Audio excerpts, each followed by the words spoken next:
Hello, everyone. My name is Dolores Vela. Thank you for the opportunity. I didn't start my timer. Thank you for the opportunity to present my research on the growing diabetes epidemic in Mexico. So, over the past couple of weeks, I have researched why diabetes has become one of Mexico's significant public health burdens, challenge, and we want to see the interventions being used to combat the disease, um, and discover the recommendations for strengthening those efforts. This actually kind of hits close to home.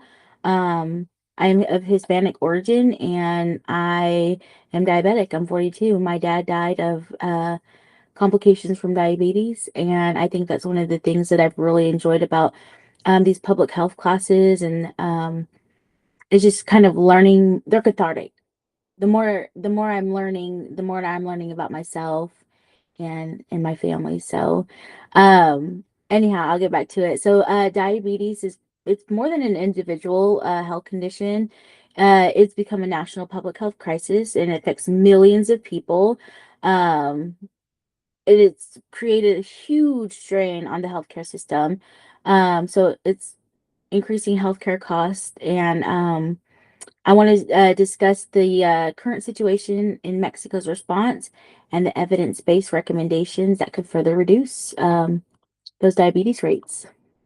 So my abstract, type 2 diabetes has become one of the most significant public health challenges in Mexico and continues to increase at an alarming rate. The country has one of the highest diabetes prevalence rates in the world, and the disease has become one of the leading causes of death, disability, and healthcare expenditures. So this project examines the growing burden of diabetes in Mexico by exploring the epidemiological trends, social determinants of health, and the effectiveness of current national prevention efforts. The research highlights several contributing factors, including rising obesity rates, increased consumption of sugars, sweetened beverage, socioeconomic disparities, and limited access to preventative health care. I'm going to let you guys read the rest on your own because then I will take the entire 8 minutes. So right here, this is the reducing the burden of type 2 diabetes in Mexico. It's a multi-sector sector approach to prevention and health equity. And column one, we're going to look at the current situation in Mexico. Again, diabetes is a chronic disease, and it's affecting millions. So Mexico has approximately 130 million residents, and it is classified as a upper middle income country. And despite the economic growth, diabetes continues to increase at an alarming rate. So key statistics is 14.6 million adults ages 20 through 79 have diabetes. Um, and that's pretty significant. And several factors are contributing to that. It's the second leading cause of death, and the key risk and the factors, the highest consumption of sugary beverages, Coca-Cola, the highest rates of obesity, family history and genetics. And it's harder to make healthier choices when you are in the lower income bracket. Um, so those are the factors into why it is such a growing, epidemic.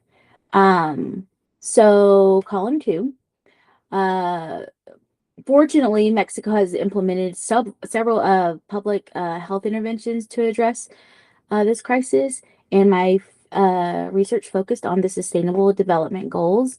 Um, so, zero hunger and good health and well-being. Um, let's see. So, with those goals, they're preventing disease while improving access to quality health care in vulnerable populations.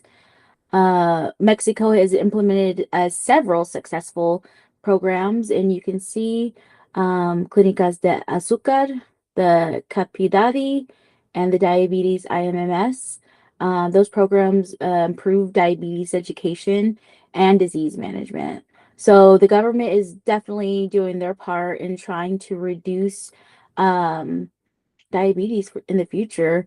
Um, and research shows that these policies have increased consumer awareness. It's encouraged healthier purchasing decisions too. So as the country continues to grow, hopefully diabetes will be on the decline.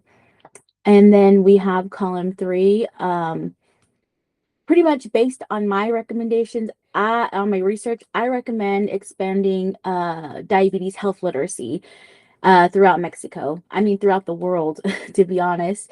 So rather than creating an entirely new program, I propose in building upon Mexico's existing education initiative by developing a nationwide health literacy program. Um, and that begins at childhood and continues throughout adulthood. Health literacy goes beyond simply just providing the information. It helps individuals understand uh, nutrition, the labels that they have on the foods now. It helps them recognize the risk factors and helps them make those healthier choices and understand the importance, of the physical activity, eating healthier. So, um, I recommend also that, um, let's see. Ah, starting in elementary school, establishing healthy habits early in life, and continuing education throughout high school into adulthood.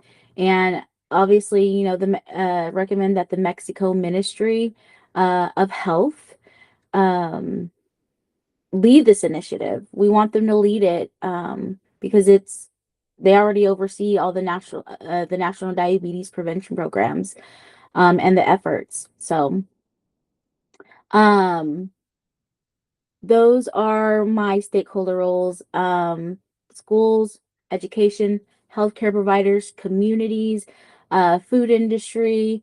I think together with all of those culminating together, I think that they can make a difference. We can make a difference here.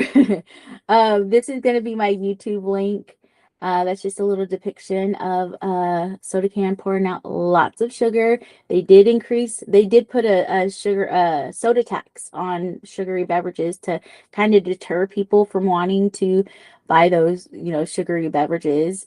Um, this is my infographic.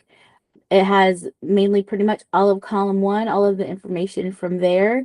This has been such a powerful research for me because, like I said, it affects me personally. Um, and I think that I want to help improve healthcare literacy, here in the States. Um, these are my references. This is just a quick little fun fact that Mexico has banned junk food in schools, so they can't bring them in. They can't sell them. So I think that's really cool because I go back to my childhood. I think that would have made a little bit of a difference for me. But this is the discussion prompt. So it says Mexico has implemented taxes on sugary beverages and warning labels on packaged foods. Which additional strategy do you believe would have the greatest impact on reducing diabetes and why? And everyone, again, thank you so much. My name is Delore Vela, and this has been a wonderful, short, sweet semester. I hope everyone has a good one.